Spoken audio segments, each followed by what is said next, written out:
In today's video, we'll be diving into the latest footage where Angela Rayner faces tough questions during PMQ'S after a day off from the big Kia Starmer. With the ongoing farmers' protest in the background, Labour finds itself in the hot seat, accused of letting down farmers. As the tension rises, Rayner's response is a classic example of Labour's usual tactics. Before we jump into the footage, don't forget to hit that like button and subscribe to the channel. Let's take a look. 300 million on farming budgets. The farmers know they ruined it for them, and that's why we're in government and they're not. Well, perhaps the right honourable lady thinks that everyone came to London yesterday to thank the government. Let's look at the facts. A typical mid-sized 360-acre family farm in the constituency of my right honourable friend for Thirsk and Moulton. They've spoken to their accountant. Their new liability because of this government is £500,000. That's 12 years' worth of profit. When this generation passes away, that farm will become totally unviable, and it's just one of thousands and thousands of similar farms. It's clear the government hasn't got its facts right. The Central Association for Agricultural Valuers, the real experts in this field, say so. The NFU says so. They're shortly to publish a report showing that 75% of all commercial farms will fall above the threshold. If the government isn't going to reverse this terrible policy, will the right honourable lady at least commit that there will be no further increases to inheritance tax and no further reductions to agricultural property relief or business property relief in this Parliament? Well, Mr. Speaker, he talks about the facts, and I absolutely stand by the figures the government has set out. And the vast majority of estate owners will be totally unaffected.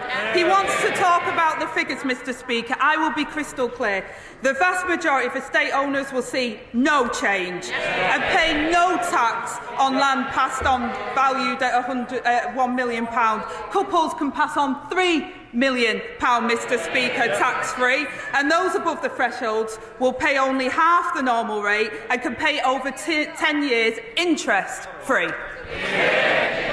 This is just another part of the budget that's unravelling, Mr. Speaker. Everyone here and all the farmers at home will have heard there was no guarantee there. We know what that means. They're coming back for more. And even if the honourable lady had made a promise today, it wouldn't have been worth a fig. We know that the Environment Secretary, before the election, promised the farmers this wouldn't happen. Labour promises get broken. Let's put all of this into context. The Treasury says the family farms tax will raise, on average, £441 million a year. The Treasury also says that the public sector pay rises the government announced in July will cost £9.4 billion a year. That's over 21 times as much. Why does the government think that above-inflation pay rises for the trade unions are worth so... Order! Now then, I don't need any more from the second bench. Can I just say, please, less of it. We've had a bit of a run-in recently and I don't need to have any more. Right. Deputy Prime Minister. Thank you, Mr. Speaker. I think it's an audacity for the honourable gentleman to stand there and suggest in some way that Labour broke promises or raised taxes. I'll school the honourable gentleman. It was his government that raised taxes to the highest level for a generation.